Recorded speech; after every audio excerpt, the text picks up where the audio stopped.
গাধা নামটি শুনলেই এক নিরীহ প্রাণীর ছবি চোখের সামনে ভেসে ওঠে, বোকা মানুষের সাথে যেটিকে তুলনা করা হয়।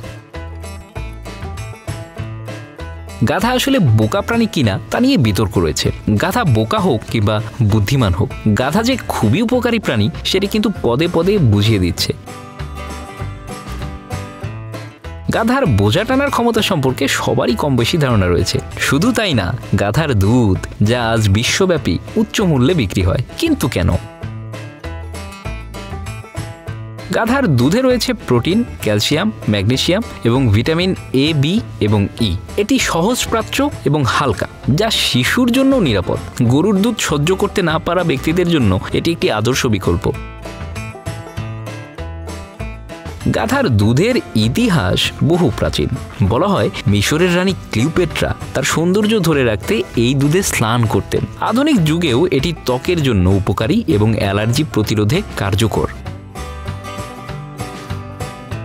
একটি গাধা দিনে মাত্র 1 থেকে 2 লিটার দুধ উৎপাদন করতে পারে। অন্যদিকে গরু দিনে 20-30 লিটার পর্যন্ত দুধ দেয়। এই সীমিত উৎপাদনই গাধার দুধকে করে তুলেছে আরও ব্যয়বহুল।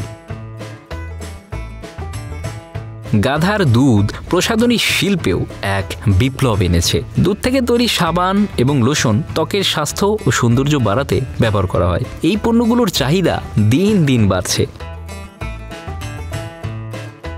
গাধার দুধে অ্যান্টিঅক্সিডেন্ট এবং ফ্যাটি অ্যাসিড রয়েছে, যা ত্বককে কোমল এবং উজ্জ্বল করে। এতে থাকা প্রোটিন রোগ প্রতিরোধ ক্ষমতা বাড়ায়। এতে থাকা ক্যালসিয়াম হাড়ের জন্য অত্যন্ত উপকারী। এতে থাকা প্রোটিন রোগ প্রতিরোধ ক্ষমতা বাড়ায়। এতে থাকা ক্যালসিয়াম হাড়ের জন্য অত্যন্ত গুরুত্বপূর্ণ।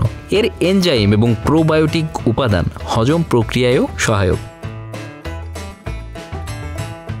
গাধার দুধের দাম প্রতি লিটার প্রায় 4 থেকে 5 হাজার টাকা। এটি বিশ্বের সবচেয়ে ব্যয়বহুল দুধগুলোর মধ্যে একটি। ইউরোপের কিছু চিজ তৈরি করতে গাধার দুধ ব্যবহার করা হয়, যার দামও অত্যন্ত বেশি। গাধার দুধের চাহিদা বাড়ছে, বিশেষত স্বাস্থ্য সচেতন মানুষদের মধ্যে। তবে সীমিত উৎপাদন এবং উচ্চ মূল্যের কারণে এটি এখনও একটি বিশেষায়িত পণ্য। গাধার দুধ কেবলমাত্র একটি পানীয় নয়, এটি পুষ্টিগুণে ভরপুর, প্রাচীন ঐতিহ্যর ধারক এবং আধুনিক ও প্রসাধনী শিল্পের একটি মূল্যবান উপাদান। আর এই কারণেই এই দুধের এতটা দাম। Bangla affairs news desk.